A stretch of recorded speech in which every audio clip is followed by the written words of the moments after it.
gonna change up the music.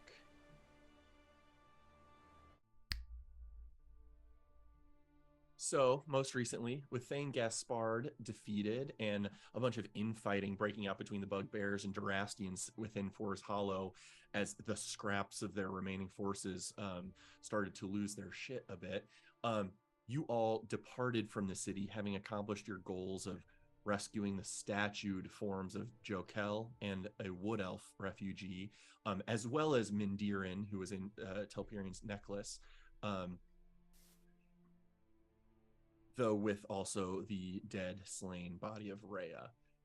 You sailed along the coast of the Arborloch back to Aenalad and then made your way into the forest, into the Alealor ruins, now named Brave's Respite, and arrived there about mid-morning or so of Fredas. I say 12th here, but it is really the 13th of Evening Star. Um, and you were all welcomed by Rebecca in your approach. You rested immediately for most of the day, other than getting Rebecca caught up to speed on some pieces of your journey. You guys were in bad shape and needed to recuperate. You rested for most of the day. There were dream shenanigans and a commune with nature, some trancing and other things as part of that long rest. But functionally, as soon as you woke up in the late afternoon of this day, you set up in the Alealor ruins as Tobirama attempted to bring Rhea back to life. Unfortunately, her spirit was unwilling to return, and Tobirama's judgment told him to try and bring her spirit back anyway. Unfortunately, that made the ritual go wrong, as an undead was created, a zombie of Rhea, which Tobirama, in a tearful, emotional state, immediately did his clerical duty to destroy that undead, banishing her body and spirit. However, after that sort of emotional state on a negative sense, you were able then to restore the wood elven statue, who turned out to be Pelura, who claimed that her sister's son was Yuri. His aunt was able to reunite with him and the other wood elves. And that is where we pick back up now, still that afternoon, in the aftermath of that ritual and the successful restoration. I wanted to start briefly with Tobirama. I know you may have not fully processed yet what has all transpired, good and or bad, but some words of encouragement certainly were given by Telperian, and then Roulette seemed to want your assistance with the mending effort for Jokel. Is that what you want to divert your attention to for the time being? Or is there anything else you would want to do? Yes, I think doing that would have been a good distraction because he didn't have to. He could let Roulette just kind of tell him what to do, and so I'll aid her in trying to restore Jokel. Shit, new spells. Okay, so you guys are certainly able to begin that process of tending to him, trying to mend cracks, etc. Tobirama, is it true that you will not be able to pull off this until another long rest is complete? Correct. The actual changing from the statue back into a person. Okay. But you guys are welcome to start seeing to his body. With that in mind, what are you all trying to do in the next hours as evening becomes, or afternoon becomes evening and into night, with this populace and fairly low morale going around? People have been excited to see you, but it's becoming very clear that Rhea has been lost, even if people hadn't seen you enter with her.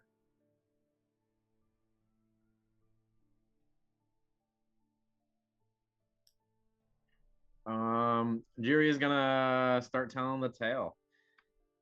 He's gonna try to like gather a group of individuals like in the center where I put Jiri and just do his best to like tell the story about like what we've been doing, what we've been up to since last we've seen everyone.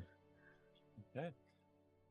You're certainly able to start this process, and you're obviously a natural at entertaining, drawing the spotlight, and it's been very successful in the past. Even recently at Mithindil, Gray's End of the Elves, you sort of received a surge of inspiration, having dramatically entertained that crowd. I will say this is a crowd that, although they're probably desperate for some levity, they're hurting a bit for morale these days, which will affect a DC for this check. So go ahead and make a performance check as you do this. Drew's pretty good at like reading the crowd. Does he like pick up on this fact? Because that might like switch his tactics on. He might not be as like making it such a a rousing type of story, but more of like a somber story to match the Sure. tone. Yeah, go ahead and make an insight check first, and that may also affect the DC for how you move forward.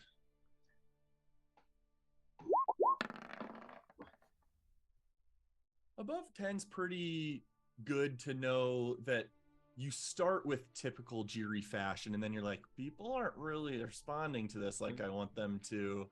And then you have the opportunity to sort of change tactics, not necessarily knowing the best way to approach this or anything. Okay. But that will affect the DC slightly. What am I making? Just a performance check.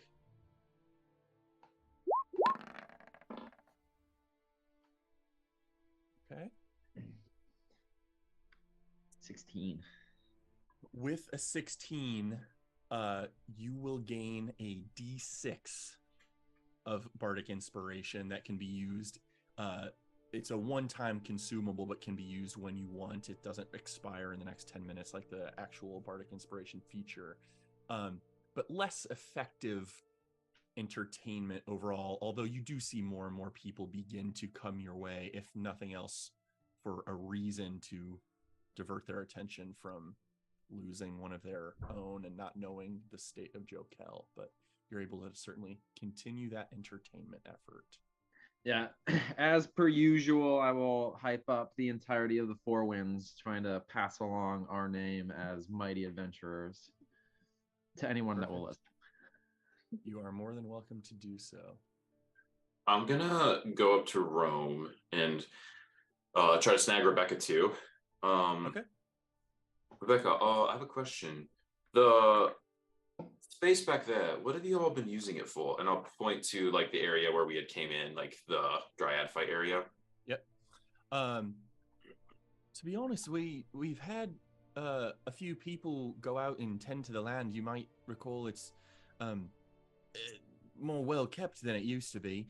Although the broken ceiling and everything doesn't really let us do too much because it's still, the snowfall still covers the ground, and people are interested in sort of tending the land back there occasionally, if nothing more than hobby. Ira has tried to study it quite a bit with his arcane interests.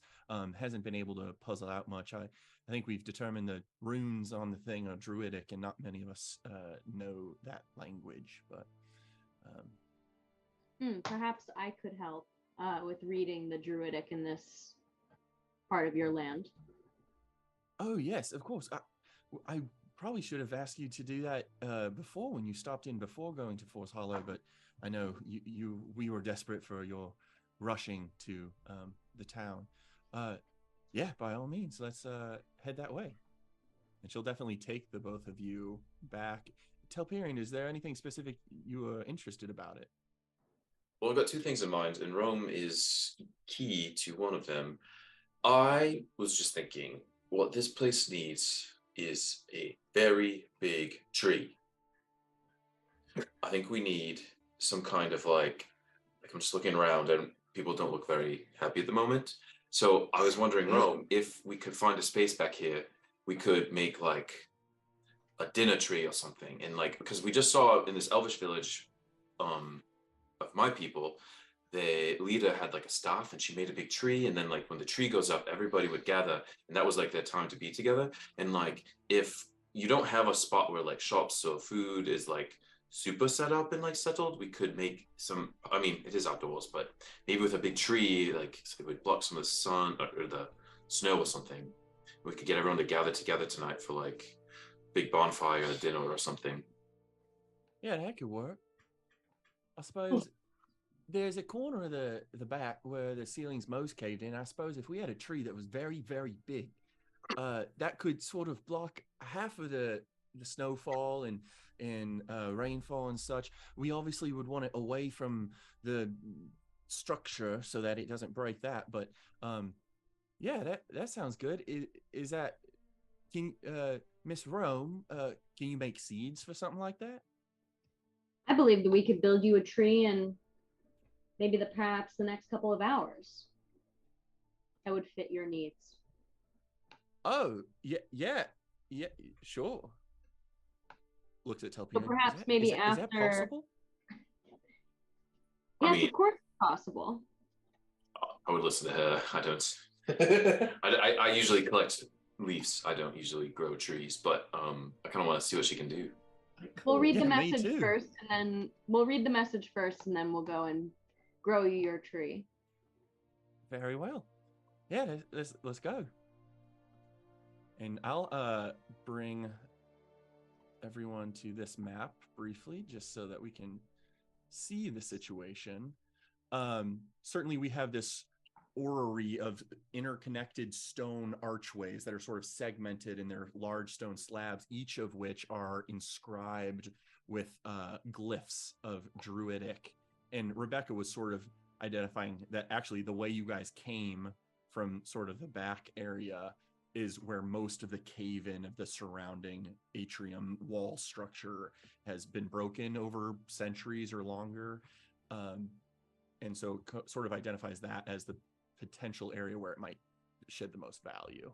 But Rome, are you walking up and taking a look at these Druidic symbols? Yeah, I go up to the symbols and like kind of brush my hand against them and attempt to read them.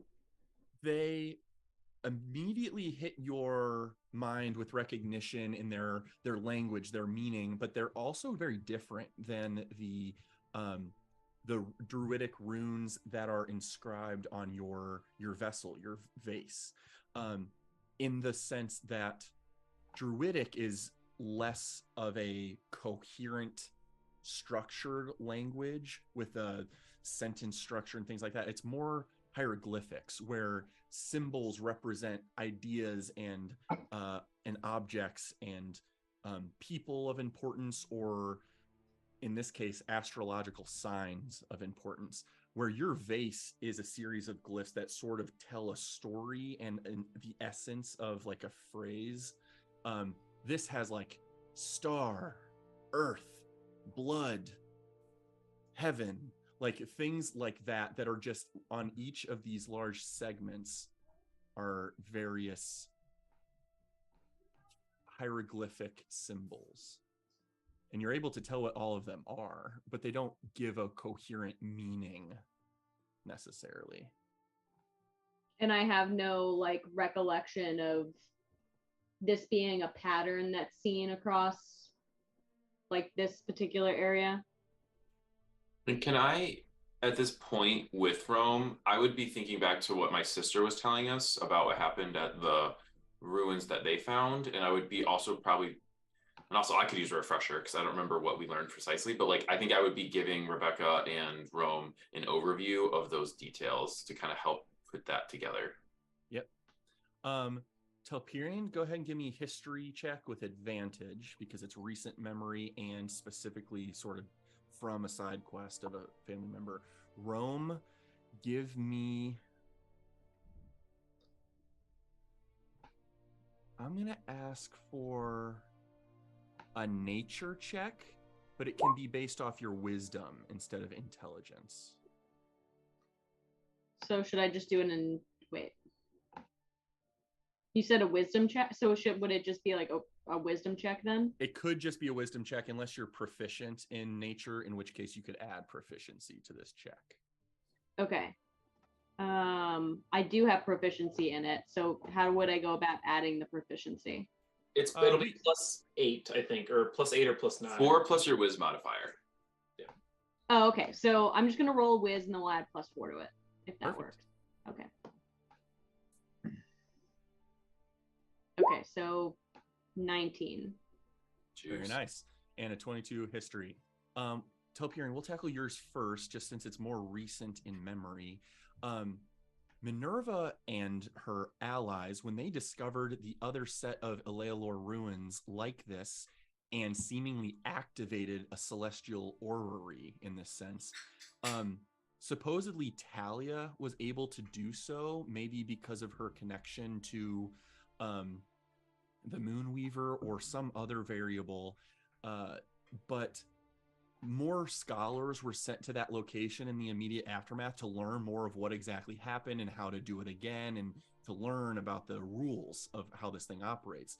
Some sunborn elf construct, the mechanics are still yet unknown, but it was clear that from Minerva's accounting of their time, when it was activated, all of the archways began to shift and rotate, and in different ways, in a radial direction, in an X plane, in a radial direction, in a Y plane. They could shift where they were and where the runes were lining up along their circumference, and they eventually met up in a specific location that shone brightly.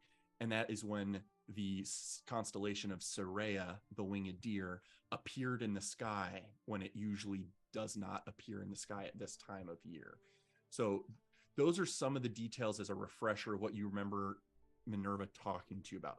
Somehow this is activated. It did something with the stars. Talia was able to activate it, things like that. Rome, your 19 nature wisdom check is less intelligence based and more of a sense you have. You just communed with nature here not long ago, like in your long rest a few hours ago, and you felt echoes of the past at this location.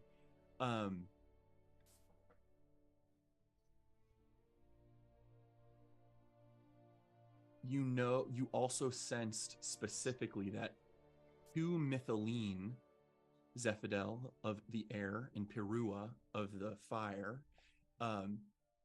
seemed to have been near or specifically here at some point for some reason. But you know this construct contains the magic of a very powerful mythal. Mythal being just elven ritual magic. Mythiline being the result of supposedly the very first mythal conducted by the god of elves, Corellin Lorethian. So you guys get the sense that there's ancient elvish magic here. It has been activated. Rome, you have little bits of insight into that two of your kin were here, but that's about what you get for this construct right now. Is there a way to operate it?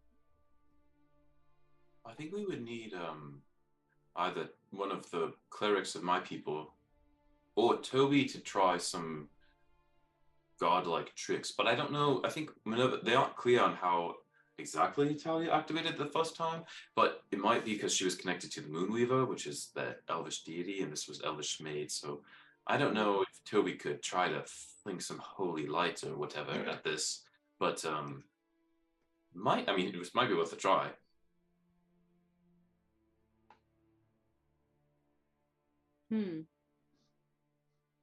Yeah, because I don't have enough information to truly say what this all means, like what all these symbols mean.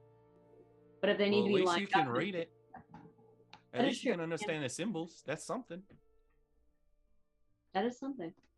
I wonder what it would do. What happened when your sister and her friends were able to activate it? The constellation of Soraya, are you familiar? The winged deer. It appeared in the sky. Sure. Yeah, I know that constellation roughly. Appeared in the sky like the moment that device was activated, and all these big arches shifted, and light came out of it. Among our people, that's a constellation of good fortune. So we took it to mean finding the ruins and activating it was a good sign, but we don't know for what greater purpose. Interesting. Well, I didn't see that constellation in the sky recently, but we must have missed it or something. Perhaps we could come out tonight and see if there are any constellations tonight to align this thing with. That could be an idea. It's not here. All right. Where can we grow a tree? Yeah, So bring I me was to this thinking- location.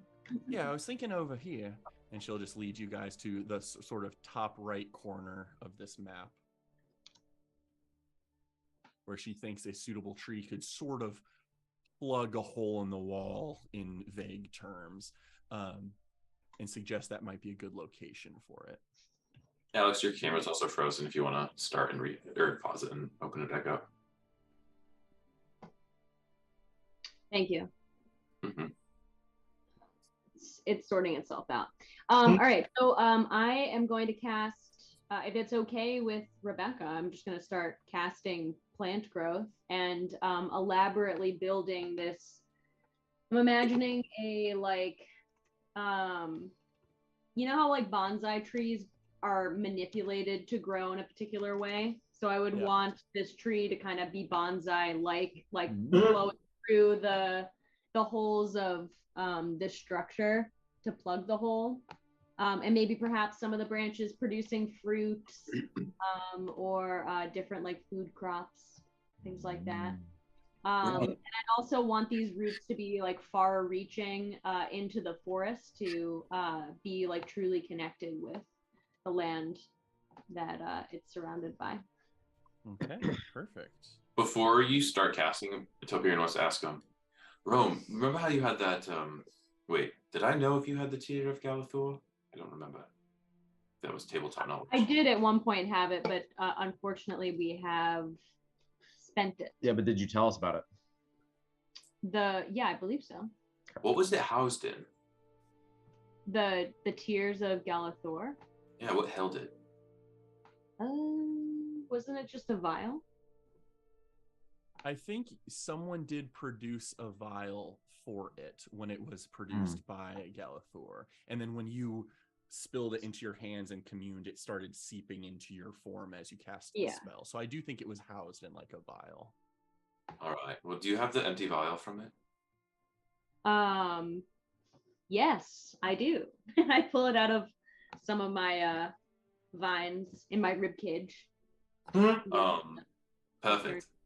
I don't know. This is probably to no avail, but let's try this. And I'm gonna take Kair and just smash it onto a stone. And I'm just gonna keep smashing the little bits of glass until it's just like dust.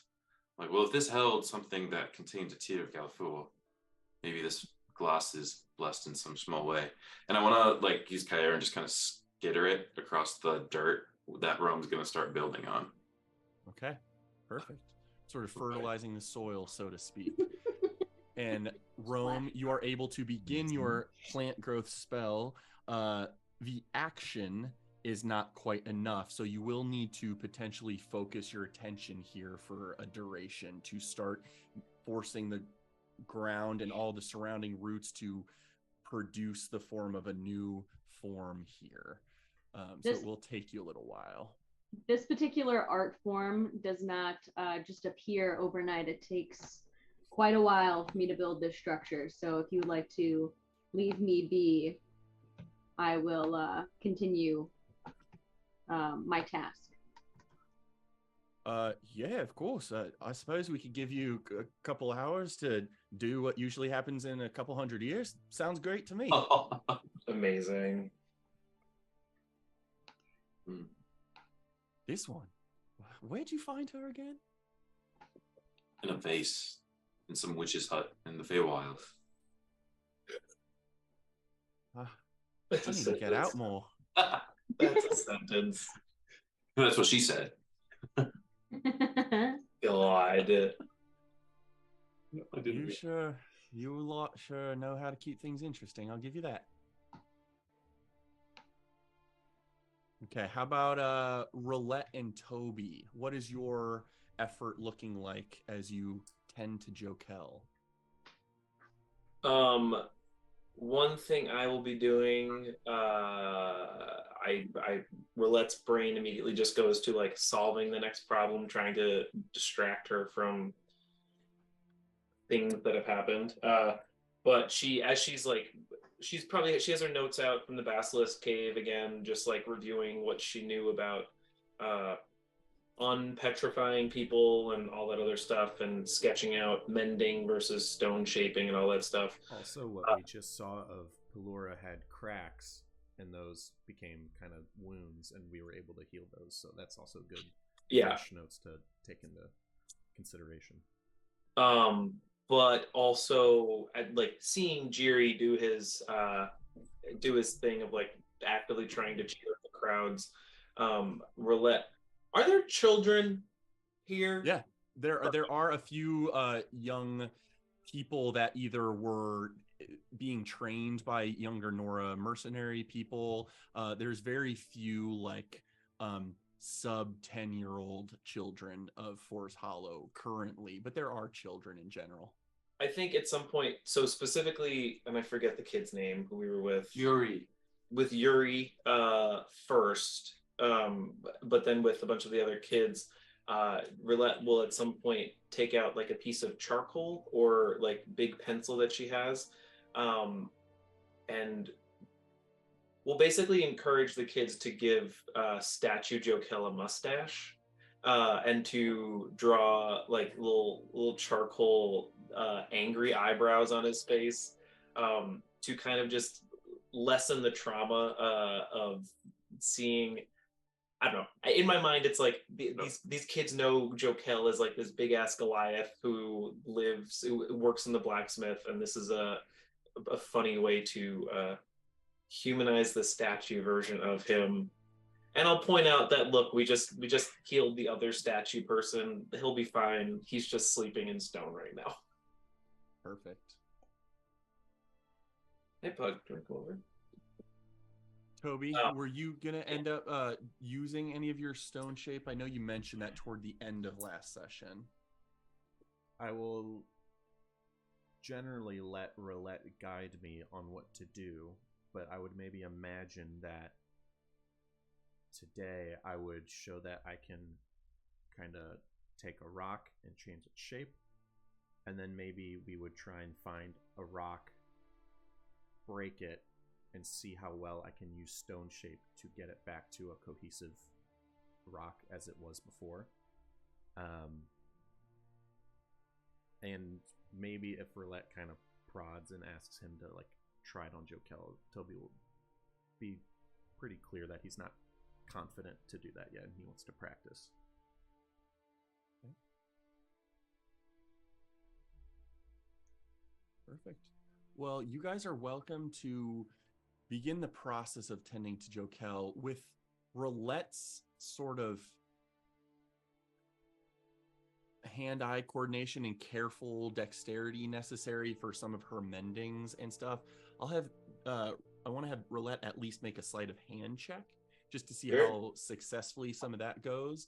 And then Toby Rama, let me know when you want to sort of take action in any way, but you guys are welcome to just sort of practice on things throughout the rest of the day. Could I enhance ability? For sure.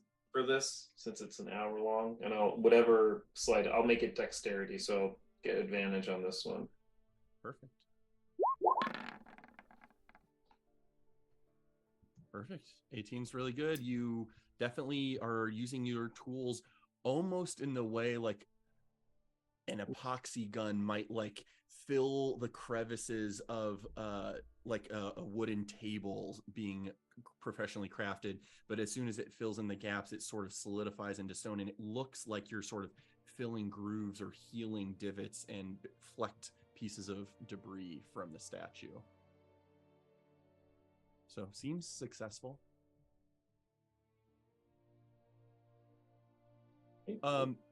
After a while of you guys all doing your various interests in this afternoon and evening space in Rome, your tree does not take a full 8 hours to pull off, since it's not really trying to deeply nourish the land yet. but the form plugs the hole, so to speak, in just 3-ish hours. And you can see leaves already begin to sprout from it, and seeds begin to populate, and the inception of some fruits beginning to grow, but not ready for harvesting yet, but has definitely done the job well in just a couple of hours. Good night. Oh. Yeah, absolutely, yeah. I want to gather up the crew to Rome as she's finishing up. All right, so I got an idea. Obviously, Falls Hollow is fucked up right now. Who knows if, now that even we've freed it in a sense, who knows if they're going to want to go back there. It's the middle of the winter and they've moved here. So I thought we could try to make this little area kind of a home for them. And I had an idea. So I wanted to do this tree, like it could be like an event space for them. Toby, you can do, how many more stone maneuvers can you do today? 1 or 2. All right. So here's a couple things.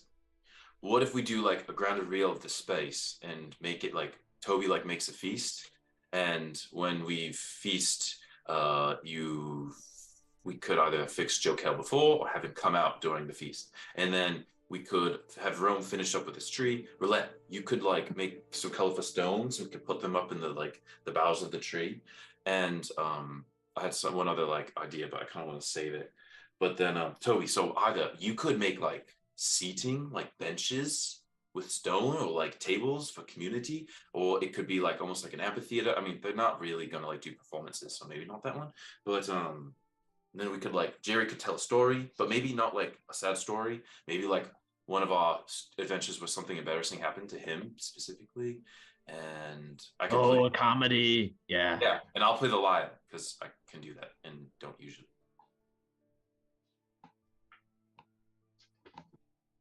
But it all requires Toby to make a good feast because I'm not cooking. Yeah, let me try and work through this Jokel thing first. I'm not in that cooking mood at the moment.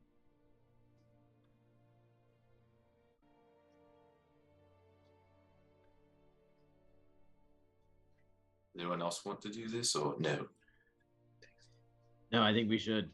I will make a big announcement that everybody can prepare for a massive feast. So for like maybe tomorrow morning, breakfast, or like it could be like lunch and like at the same time, but we don't have a word for that.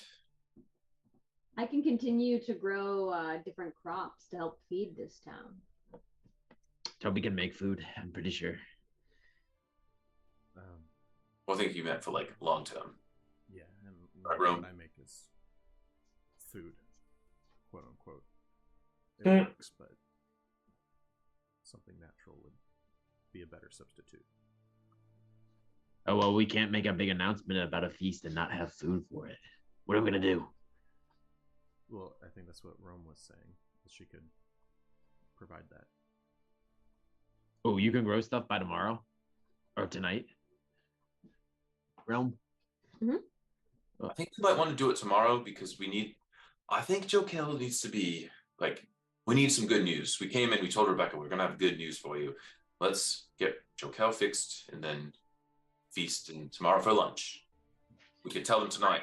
Come on. I will get up before the sun rises and start to create this space of food. Wait, can you grow steaks? No. Where are we going to get our steaks from? Perhaps one of you can go hunt. Sounds like a Telperion thing. Well, I'm not hunting alone.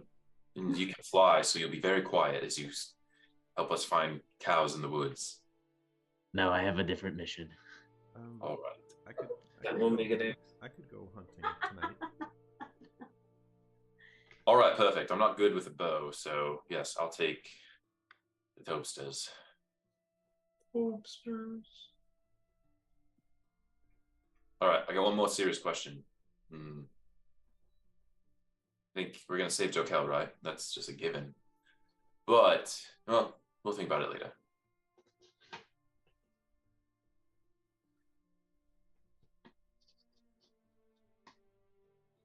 So Toby and I will go hunt in a little bit. Maybe when the deer are like it's twilight and they're racing around because it's twilight. You guys are definitely welcome to go hunt with some practice for Joe Kell's restoration having been completed, the tree having been grown. Jiri, Roulette, and Rome, what are you interested in doing sort of to close out your night as Telperion and Toby hunt before the night concludes?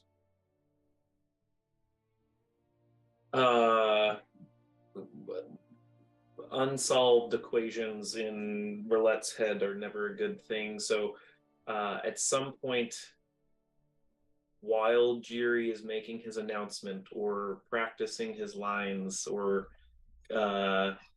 camaraderie with the fellows of Brave's Respite, Roulette is going to sneak off somewhere, and with the dreams still ringing in her head, very specifically the last image she saw of this floating thing, is going to attempt to not ritually cast Identify, but use a spell slot to, as an action, cast Identify. Holy shit, this is unprecedented. On the bottle of Orin Air. Wolf. And I will gladly attempt to make a stealth check or something to try and like go off somewhere to do that. Oh, Jiri's keeping an eye on Roulette for sure. Okay.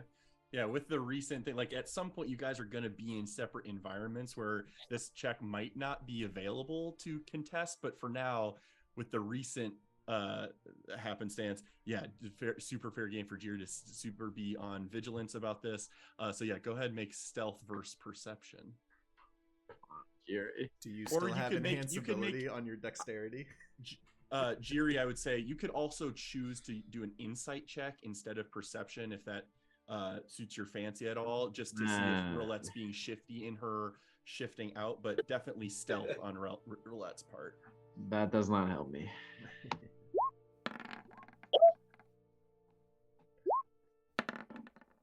Jesus. I'll make it a 26. Jiri, How flippantly you he uses those now.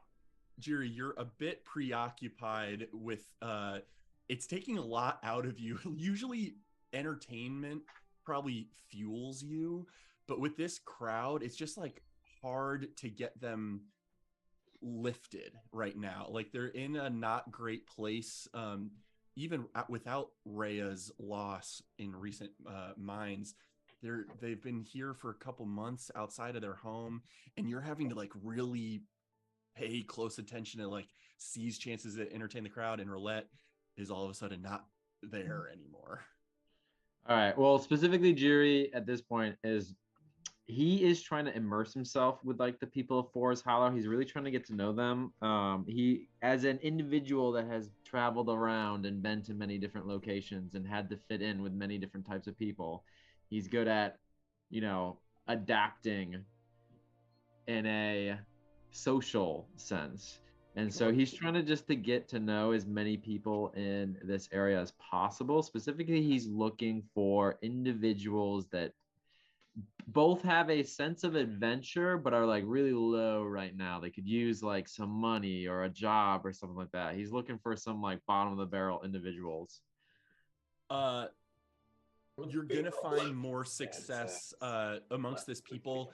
You find more success with the Nora mercenaries, the people that do have a willingness to adventure and put their lives in jeopardy to make some coin. They have a little bit of an ego to them, and although they're very good willing, they have enjoyed the sort of social position being a mercenary protector of the town has given them. So you're able to find more success with literally some of the Nora mercenaries that you hadn't met yet, less so with the actual citizenry. Gotcha. Then I will be distracted hanging out with the Nora mercenaries while Roulette sneaks off. Specifically Kellen, one individual that you have met and Toby Rama knows fairly well, will sort of be introducing you to more members of the Nor mercenaries that you might not have had much time with before. Roulette, you successfully sneak away and cast Identify on this bottle of Orin Air. Doesn't light up. There's no sense of magical connotation, no lingering trace or echo of an enchantment. This is a glass bottle.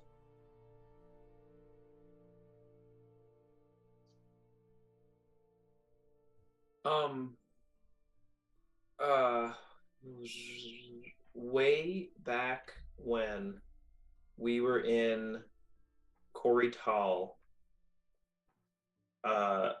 Jax had snuck off to go north. The three remaining of us, because we hadn't gone to the Feywild yet, we were at Treehome.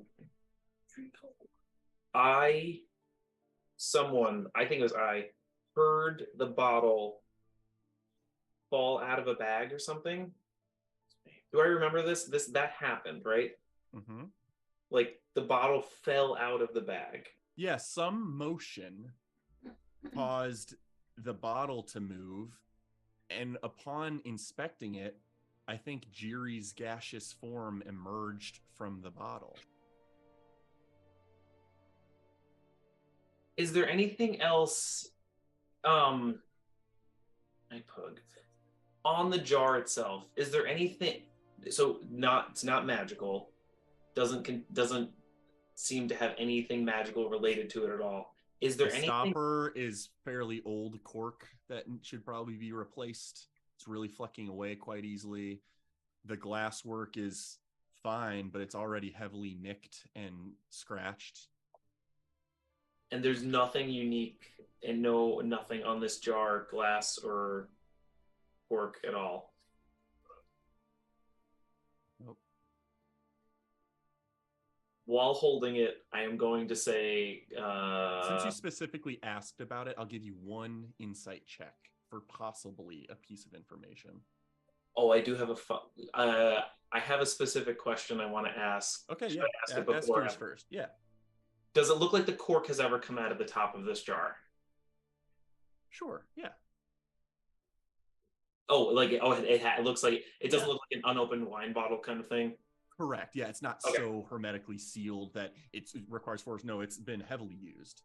It was open when Jiri came out of it, also. Yeah, exactly. So you've seen it opened, and then he, Oh, if I recall correctly, he made you cork it right away. interesting. Yeah, so go ahead and you've earned yourself an insight check. Okay. Wow. There's certain deductions you may already be naturally making, but there was a stray piece of information that might have just eluded your recall. I am going to just take out a rag and make sure the bottle is impeccably clean and free of any fingerprints or marks or anything. Not to for your grubbies. Not to cover my own tracks, but specifically wanting to make sure, like, if I Laying a trap, sort of. kind of, Yeah, if I ever look at it again, I can know that it was touched. And I'm also just gonna like make mental note in my notebook of, hey, this big spot on the cork lines up with this big spot, this nick on the glass. Specifically rotationally positioned, just so yes, of course. You can do that, no check required. You are setting up a current state of that object. And that's all I got. And I will go back and just hang out with Toby a bit more and talk about Jokel and trying to just get his mind off of other things. Perfect. At some point, Rebecca will go up to you, Rome, and sort of stride up next to you and just like, she pulls out her bow and pulls an arrow and just like is practicing her bow flexibility and sort of, she's like, Gotta tell you, it drives me crazy that I can't go out and hunt with like Telperion and Toby Rama.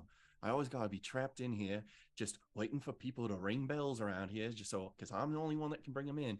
But anyway, I wanted to come over and talk to you because I'm realizing you have sort of power that I've never seen before, and I'm not that in touch with my sort of ancestral roots. I come from a wood elf village pretty far to the southwest of here, um, and I barely even knew my parents. But where does your natural magic come from? It's way beyond what we were able to pull off in our village. It is deeply ancient and primordial. You probably wouldn't be able to fully understand it. I harness the power of the living and was granted this power from my ancestor, very powerful god. Right. Yeah, definitely. I can make a flower. And she will sort of pull up her bow, and from the beginning of it, she chants a small little word of Elvish to it, and a small little twig produces a beautiful purple bloom at the edge of her wooden longbow. Ah, it seems like you've been touched with this particular type of magic as well. Where did you learn that from? You know, it sort of just came naturally. A lot of people in my village could do it. Many wood elves are, I think, whether it's an ancestral thing, bloodline, or some cosmological god nonsense, I don't really know. But we're able to do minor things. I was able to teach some of it to Rhea. She actually got pretty good at it. Not anything like you, but better than I've been able to. You could go hunt with the boys, but maybe perhaps you'd want to spend some time with me. I had planned on going out this evening to that construct, if you'd like to join me. Sure, yeah. I'm always happy to check that thing out. It's fascinating, even if I don't have a reckoning of what it is. Sure thing. I start to head towards the construct. Perfect. So, what do you think you might learn about it? I'm not so quite sure about what this particular construct is used for exactly, but I'm more concerned about the living things that are surrounding it. I have a separate mission, and maybe you'd like to make some observations. Yeah, of course. Yeah, don't let me stand in your way, do you think? I like kind of go past the construct to I'm assuming that there's like a forested area kind of near here. It seems like it's sort of an overgrown situation where, due to the dishevelment of the stone walls around this space having been cracked and broken over time, nature has taken over the interior of this space. So definitely there's forest areas where trees, small trees, have grown up, and within it there's ivy and moss all over the walls. I kneel down and start this process of growing my vines and roots to attach to all of the living things that are in this particular area. And I'm angled facing where the sun is setting. And I cast Commune with Nature ritually. Okay. Rebecca will silently observe. What 3 pieces of information from the surrounding territory are you interested in? I'm more so just interested in one thing. So I'm going to combine kind of my tethers into one kind of statement. Okay.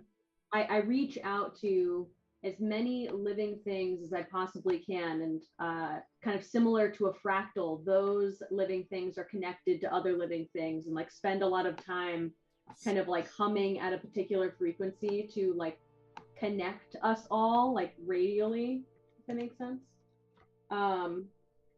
And I speak out clearly into the ether,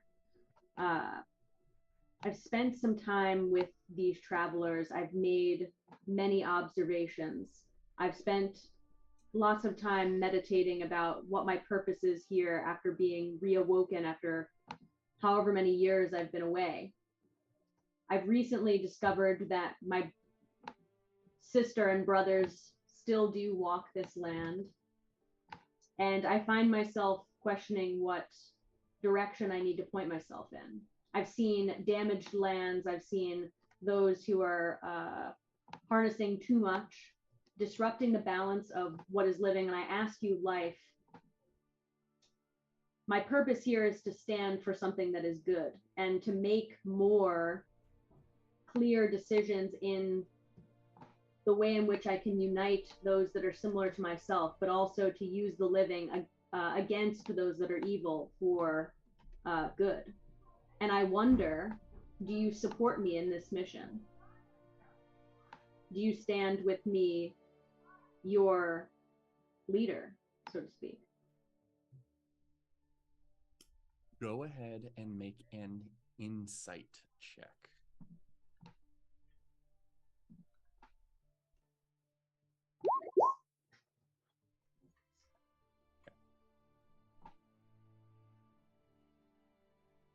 In your open consciousness, you immediately connect this fractal of far-reaching tether to living things of this land, the creatures, the fauna and flora.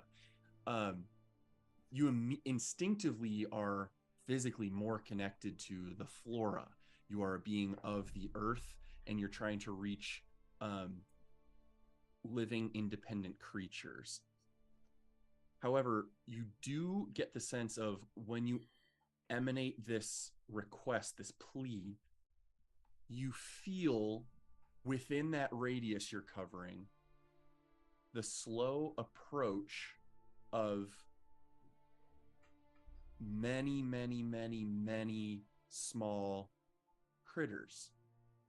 A snake that you can feel 300 feet away slithers around, coils around a branch in your direction and down the trunk of its tree. A squirrel looks up, drops its acorn, and moves in your direction. There's a surprising amount of wildlife still alert here, even in a hibernative time of year. And seemingly you've reached some of them, but you're unsure of its effect yet.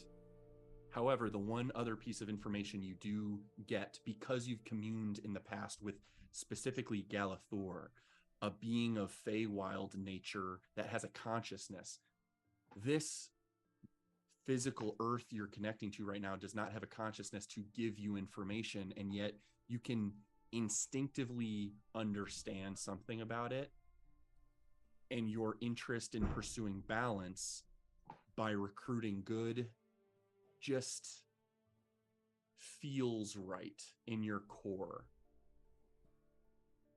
You've recently communed with this space and gained minor bits of information about other Mytholine, and all of your other Mytholine kin, all three of them are fickle in their nature.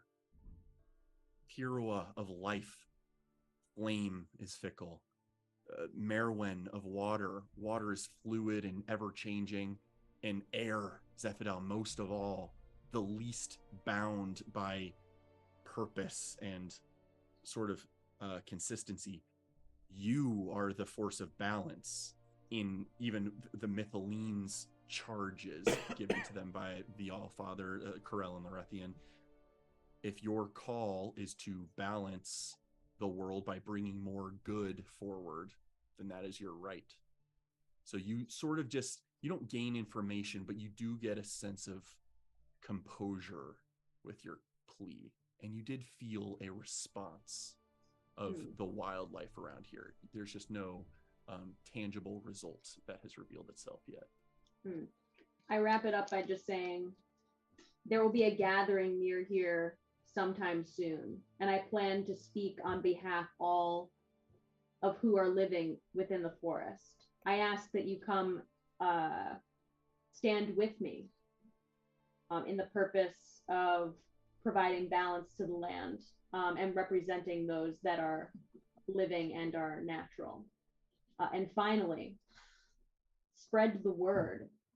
Tell others of this plan and let them know that if they would like to follow me, they can find me with those who are on the right side of the future.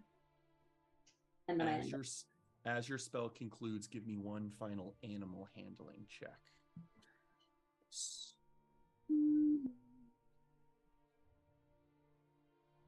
Wow, love fours today. Another one. Another 4. You have made your plea. Let's see if they honor it. And as you're doing that, Rebecca is just, sort of in awe of you, just staring at you, observing your ritual. We'll pull away from there and go to Telperion and Toby Rama. What are you guys doing and talking about in your hunt? How many deer have you shot before, Toby? Oh, You're muted though. Oh, you are muted. Oh, wow. A single deer will get you by for a while, when it's just you to feed. Yeah, better kill a few more than that. And I'll better part of a couple years hunting game. A few dozens, maybe. Perfect. You'll probably be better than I will. But I'll have a javelin out. I'll put my Elvish cloak on, which I've been attuning to, knowing we were going to go hunt, and then I'll pull up the hood, so hopefully we're a little quieter in there. But also we're going to be talking, so what are these precautions for? Yeah, well, you don't need to be sneaky, you just need to be smart. The moment of quiet is at the end. It's going to take a while before we locate a creature, follow its trail, and have a chance at bagging a deer. With that, go ahead and both of you can make a survival check, or one of you can make it with advantage. I think, Toby would be very interested in describing what he's doing and what he's looking for. Perfect. From a hunting perspective. Woo! 28. I don't want to put thoughts in your mind, but it probably is a welcome distraction to your own thoughts, focusing on things you've done 1,000 times, and it's like just second nature to you of analyzing. Even if you haven't lived in the woods your whole life, you have lived there long enough to just know how to traverse this landscape. And yeah, you're exactly right. It's not about being stealthy the whole time. It's about choosing your path correctly and sort of navigating the woods in a non-aggressive or boisterous way. And I think there'd be a lot of descriptions of, oh, so you can see it here. There's some little bits of fur caught on a bush. I remember this one time where I saw that and I said, oh, the deer must be going this way. Turns out it was a different animal. I had to run away from it. It was this big boar. And really breaking down decisions he made in the past about how he learned to hunt and making bad choices and learning from them. Oh, were you saying this for your benefit or for mine? I don't know.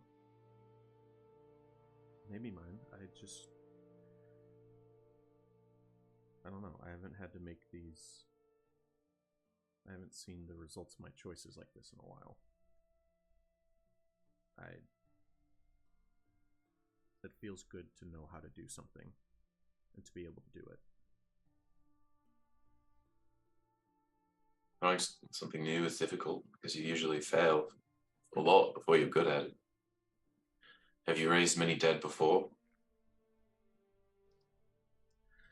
I haven't done anything in that regard, and I don't think I'm ever going to do anything. It's not me. I didn't do that. I don't think. It is Kelemvor's magic. I've spoken to one of his angels, one of his representatives. And that didn't go how I wanted it to, I don't think I'm ever going to be in a place where I can control it to go how I want it to.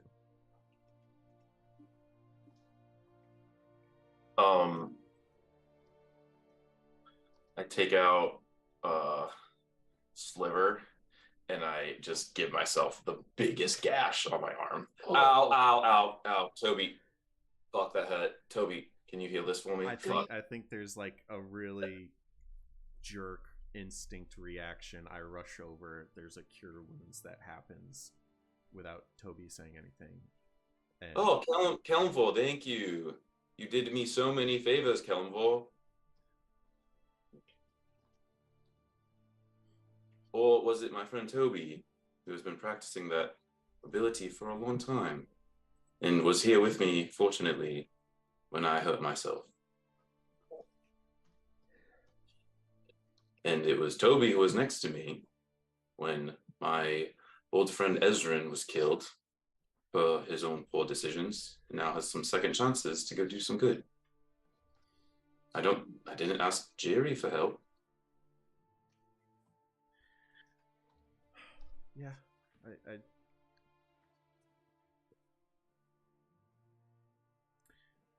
there seems to be some sort of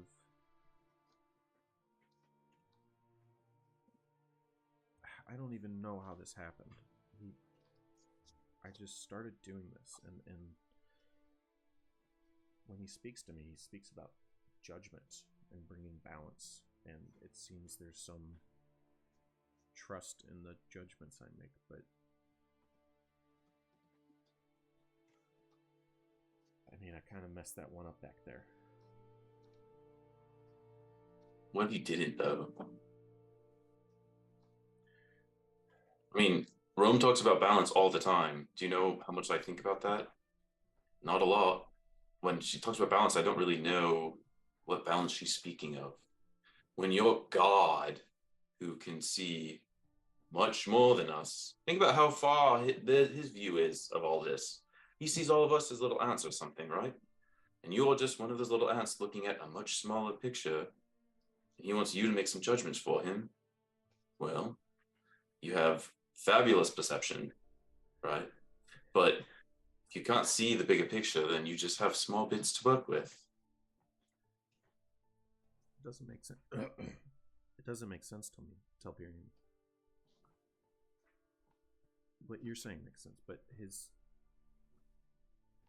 bestowal upon me. We mortals are terrible at judging. We are laden with biases, and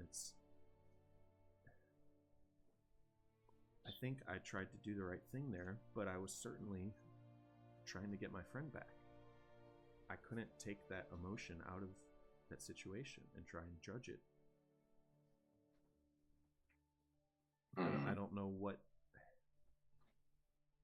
Maybe a god is more emotional than we are, and he wants someone less emotional to try and judge. I don't think that's the case. I think without us, the gods would have nothing to look at, and they'd have nothing to do. I think Roulette is smarter than me. I think she's smarter than you, but she can't do the things you do. Kellenvor looked at you and decided to trust you. I don't know anything about Kellenvor besides what you told me. But like, if you have faith in Kellenvor and Kellenvor has faith in you, there's like some law there, right? You should have a little more faith in your judgment.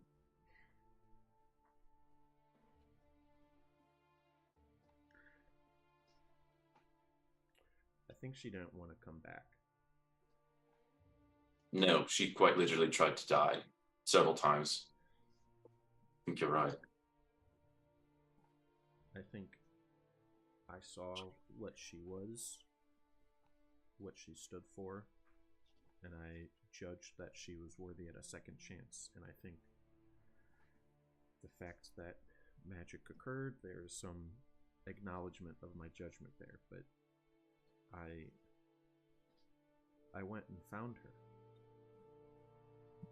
And I had stopped her. She was drifting on, and I bound her to stay. And when I got to her to bring her back,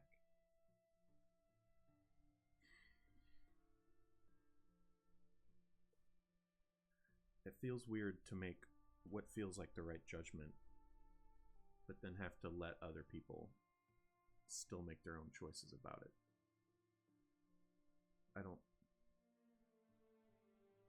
If the emphasis is on providing this was good or this was bad, but then not be able to act on it, it's hard for me to see why that's the case. I mean, you have powers from a god, Toby, but you're not a god. And not even a god can change the heart of a single individual without either a lot of effort or the right individual. So you can't, I'm telling you, Rhea literally, several times, she made it harder for me and Jiri to save her. She was not fighting, and I blame myself too. I wish I had reminded her more that we needed her to save Jokel. I could have connected her with some purpose, but I think the damage of war here, Toby, is that it just burnt out her heart. And she sought vengeance and glory and death, which she was glorious. But just because you have the power to open the door doesn't mean you can compel someone to walk through it. I promise, if I ever die, I will be clawing my way back to you. So I think you have friends here who love you and trust you. And you should feel like shit for a little while. That fucking sucked. But if you keep kicking yourself, I'm just going to start kicking you, and I'm going to do it very hard. These get some little chuckles out of Toby. And immediately you hear the snapping of a twig about 100 feet off in the distance. Shoot it. And I'll let that scene kind of conclude there as you spot a large elk. Roulette did not hear Telperion say that he thinks Roulette is smarter than him. I would have loved that nat 20 to have that same result. A flash of genius and everything. Perfect. What's the highest I could get on that? Well, eventually, 8. you guys are able to make it back to the ruins with a large game of venison for cooking available. And yeah, you're able to return, and most of the populace has gone down for the night at this point. But you guys are welcome to do what you like as you sort of conclude your night.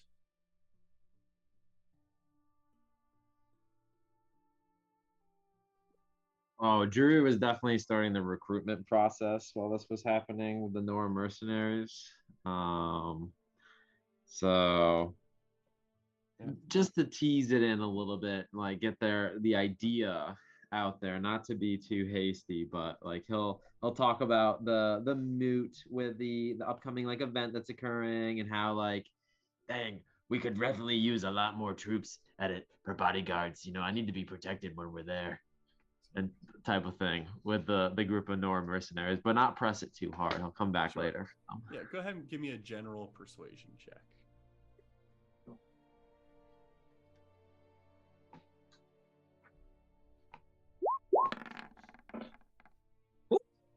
Fuck. That's insane. I will say their natural hesitancy to leave these people for whom the Noras are the really only defense for these people, they are much more interested in your words than you maybe even expected. So they're interested, but that doesn't, sort of resign them to a decision. But got it. Yep. Seed planted. Perfect. As you all come together, yeah, what you got, Roulette? At some point this evening, it's something that she's going to turn into a nightly quick study break. Going to try something new and weird with my basic magical tinkering. So instead of now doing like 2 at once, she's going to try and do the light tinkering on it, but do it like super fast, essentially trying to just, instead of make it an action, not officially make it a bonus action, but try and do it faster than an action to repeatedly do it. Yeah, go ahead and make a. This is a fun one. Let's do sleight of hand using intelligence. Jeez. Sleight of hand using intelligence. So that's intelligence, proficiency doubled because it's through my tools. So I think it's just plus 12. Yeah. Okay. I'm just going to roll investigation because I'm too lazy to click anything else. Perfect. 22. You're getting pretty fast at it. Perfect. Love that sentence. I have a sleep thing to do, but that can be like falling asleep thing. Yeah.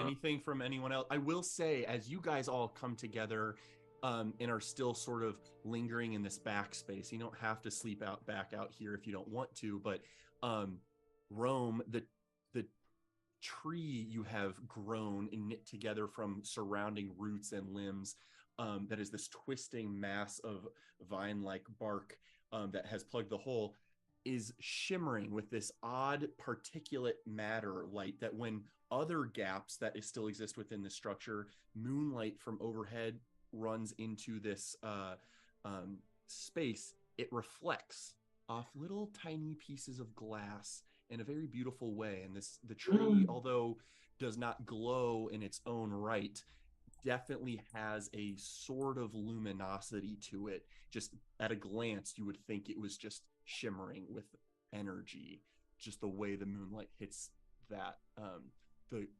glass from the vial of the dew. Yeah, Rome thinks back to when Telperion crushed the glass and like is amazed for like the infinite time how cool nature is, and specifically the law of conservation of matter. It's pretty awesome.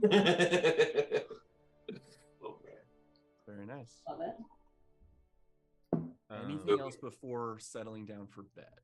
Toby will send a couple messages. Okay.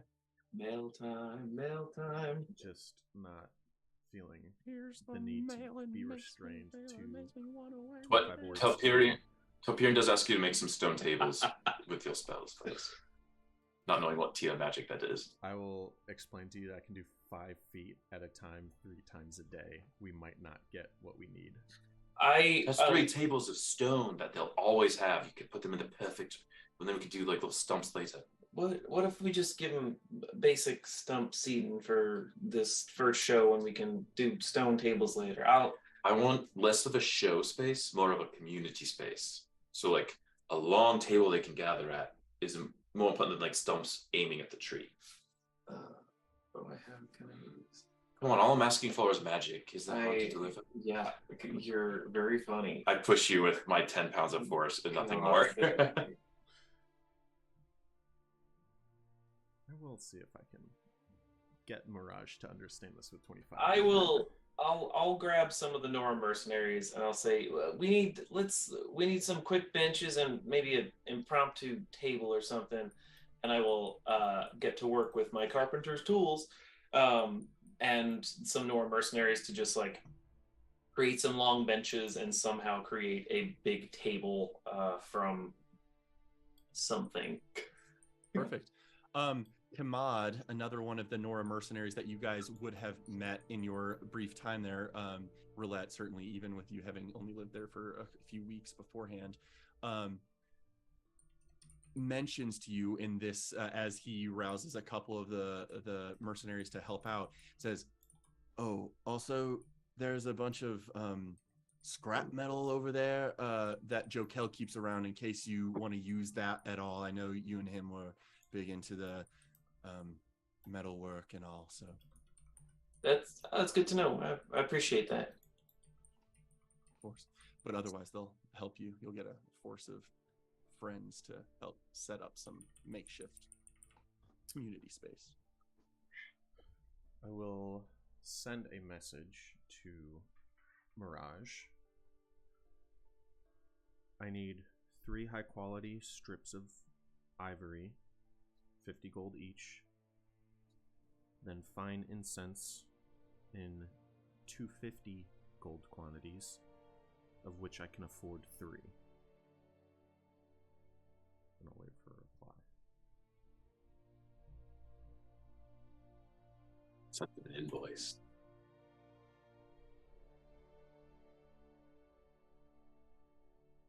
Tobirama, my friend, you are in luck. For my current accommodations happen to have what you need, I think. Make your way here soon. Awesome.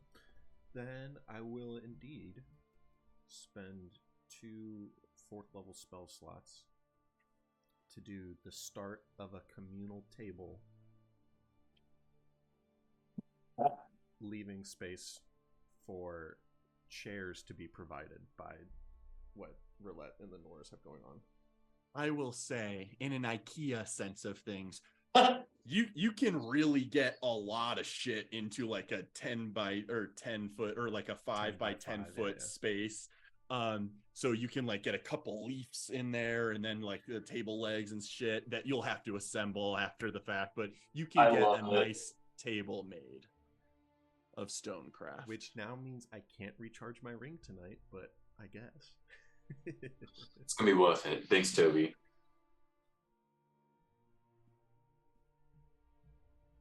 Okay. Anyone else before we settle down for bed? Roulette's back on her notebook, looking at Alfie designs and just thinking. She will take stock of what scrap metal is over there, but just we'll start sketching out some stuff. None that has sort of the appealing and warm bronze sheen that Alfie had, but a lot that could conceivably construct something. Otherwise, you guys are welcome to sort of set up a campfire in or out of the ruins structure. And then who wants to sort of mention any long rest activities they want to tackle? Mine will likely not be a dream. It won't be very big, so we can go first. I'm going to take out the magical brazier from the bag, and I'm going to set it out in the middle of the stone with me. I'm going to put out my trance pillow.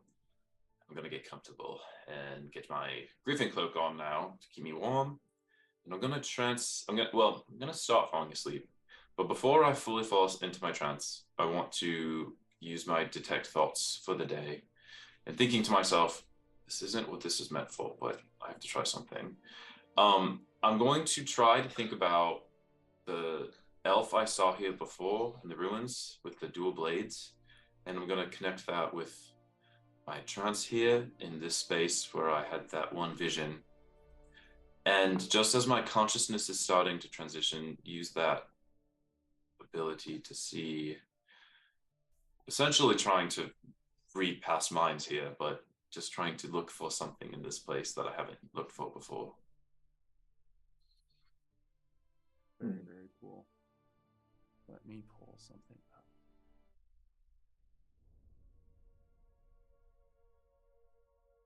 For the second time ever, you have tranced in this space and immediately push past your normal guiding of your thoughts and just passively receive sort of thoughts, emotions that permeate this place from the past or from the present. And as you open your eyes, the place seems restored.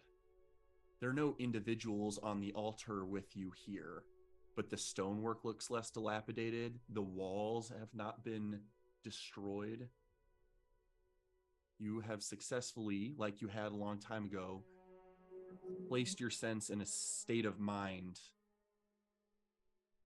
maybe only like an elf can do to a previous state of this space of the Sunborn Elves, the Alealor. All right. Fuck, that worked. All right. Ooh, let's start. I want to just do a quick scan of this room because the interior is I want to check the interior too. But this room, I just left what it was like in its ruined state, and I want to look around and just see what I can see that looks fresh and restored here that I know was missing in the previous iteration. Like, do I notice a huge chunk of stone that's just been obliterated, or like what is here now that wasn't here a moment ago? Most notably, the atrium. I'm sorry, it's not atrium's the wrong word. This massive dome that used to exist over this construct. Golden rods that run in a curvature, a multi-curvature, holding up glass. This massive dome above this space is fully intact and no longer destroyed like it is in the present day. Looking up, do I see stars through it? It's seems to be late evening where an orange coloration is still in the sky. All right. Want to go into the. I'm gonna go into the center of the ruins. If looking at the dais, I don't see anything too different. You don't see anything too different other than, restored geometries and structures. Nothing outside here sort of catches your notice, but you're able to walk into the interior of the ruins again like you had previously, and you again see a remnant of the past. All the walls are better looking. The fresco murals on the wall are better painted, although still fuzzy. It's still hard to make out detail in this trance state. You can see the shimmering reflective waters in the sitting pools. All information you have had in the past. What's new here? I want to go to the room where we just had Rhea. I don't remember if initially I ever looked in that room, and I know that's where we sang, or Toby sang in Celestial. It is where Toby sang in Celestial, but similar to your previous interaction here, seems to just be an ornate ceremonial table space where a couple baubles are sort of displayed, a golden decanter, a candlestick, things like that. All right. I want to go to the spot where I saw Cecilia, or who I now dubbed to be Cecilia, on the wall, and just refresh Go my back over there, and because you have interacted with this specific space so intently in the past, although most of the frescoed mural on this wall is fuzzied at the edges, when you look at this individual that you can only imagine is Cecilia wielding the two unquestionable blades, Celestial, Illimir, and Fengamore, in her arms. You look at her eyes and her bright white hair with a streak of dark in it, and you almost feel like there is another mind to connect to.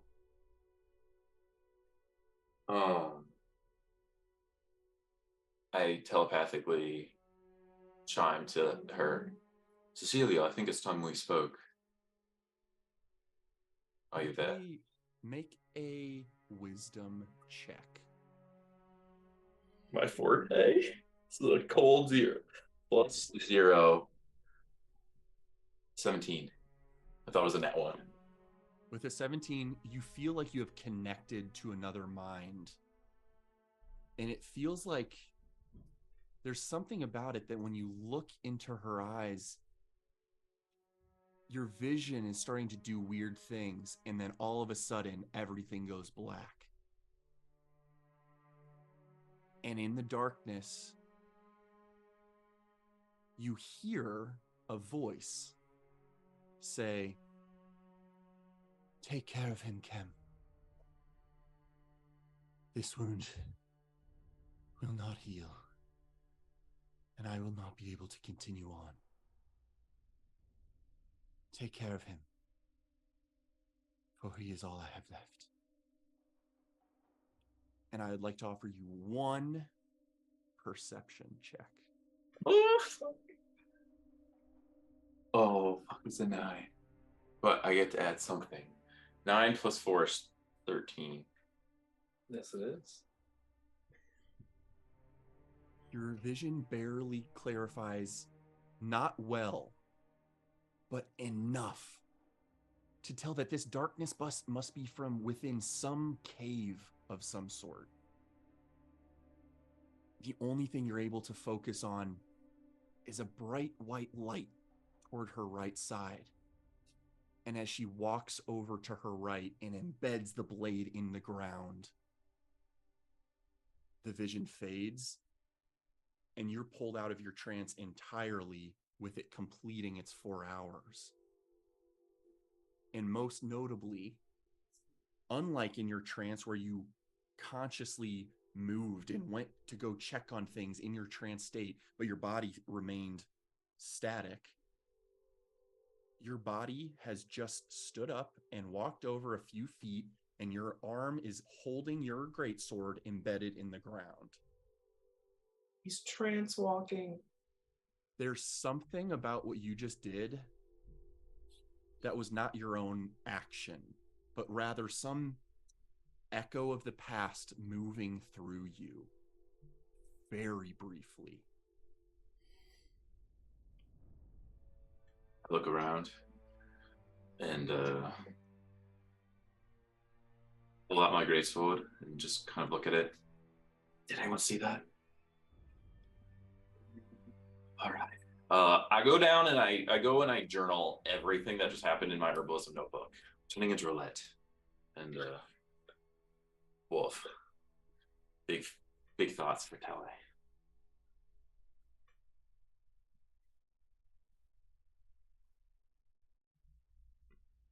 Anything else people are doing as this long rest completes? Toby, is there something? Yeah. As I sleep tonight, if I find myself in the dark expanse with the mist, I might unintentionally, intentionally, I'm not sure, some mix of that, try and ritually cast Commune in that space. I'm going to be right back.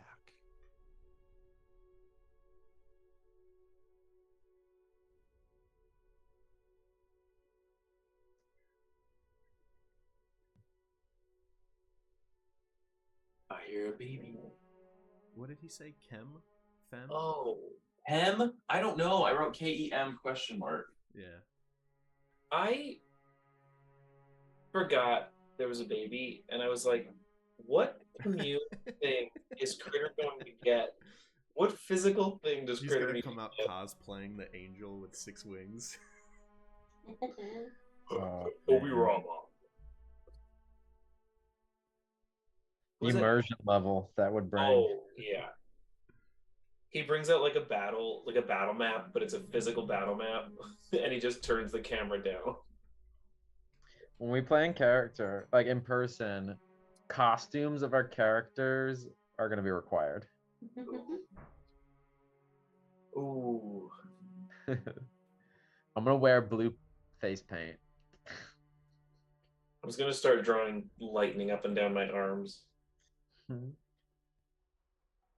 Apologies, were they run into the bathroom real quick?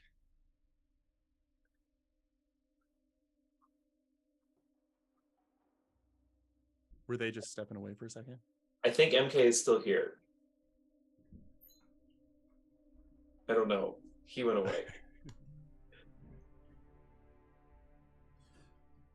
Am here.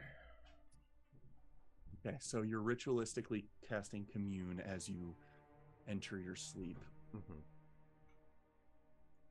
Your Commune spell happens, but there is no Deva to physically greet you in that space.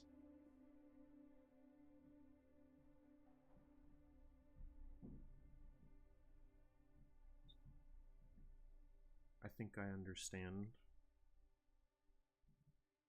the mistake I made today.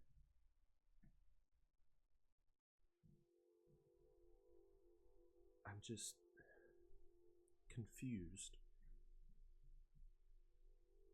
Why am I to pass judgment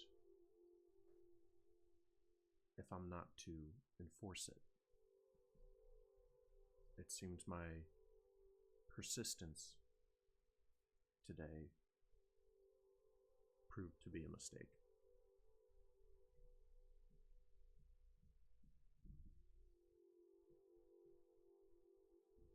The mist just forms into a body, seemingly adrift in a current.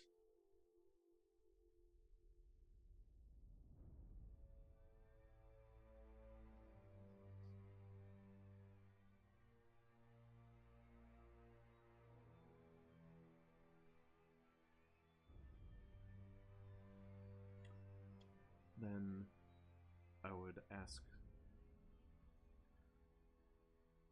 for a bit more information to make, or advice, clarity to make a better decision tomorrow. This petrification seems this weird in-between thing. But I know your magic has healed wounds before. And so if I try and piece him together beforehand, would I be better off just trying to heal the wound that is done? Or do I have a chance at fully restoring him?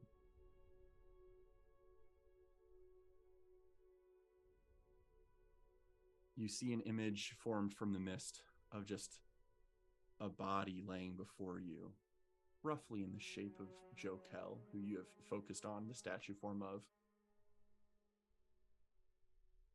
And you see the form suddenly lurch into like an upward sitting position, clutching his chest, and then falling back down.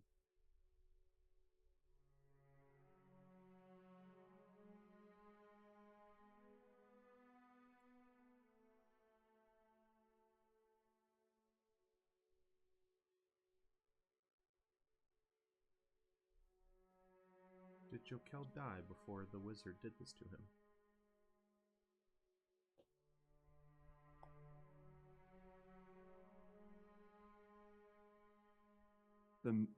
The vision, the mist form of Jokel's statue just becomes clearer.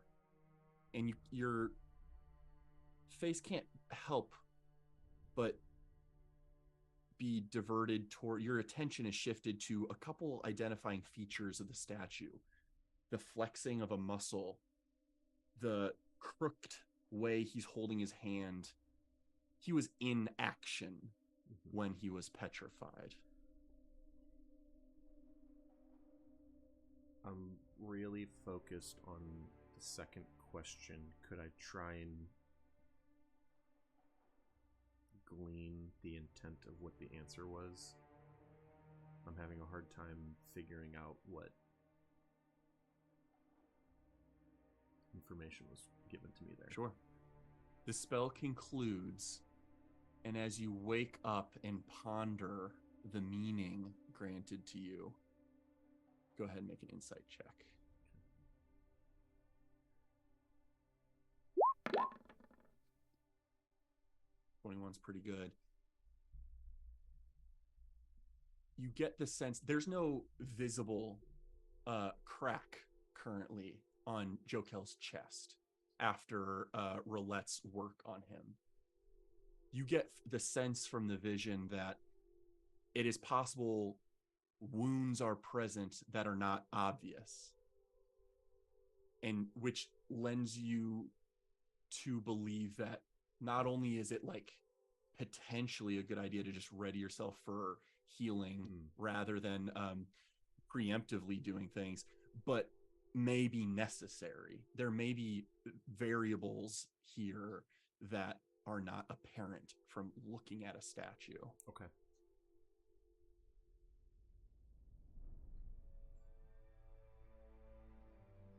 But with that, that will conclude your long rest. And then if we have other long rest antics, possibly Jiri or otherwise. Oh yeah, definitely cast and dream. I figured you would, and I do think we're closing in on the 2-hour mark, and Declan is starting to move around, so I think we might be suited for picking up back at that spot as we conclude a long rest with dream antics before beginning the following day. Does that work for people? Ooh. Sure. That does next weekend.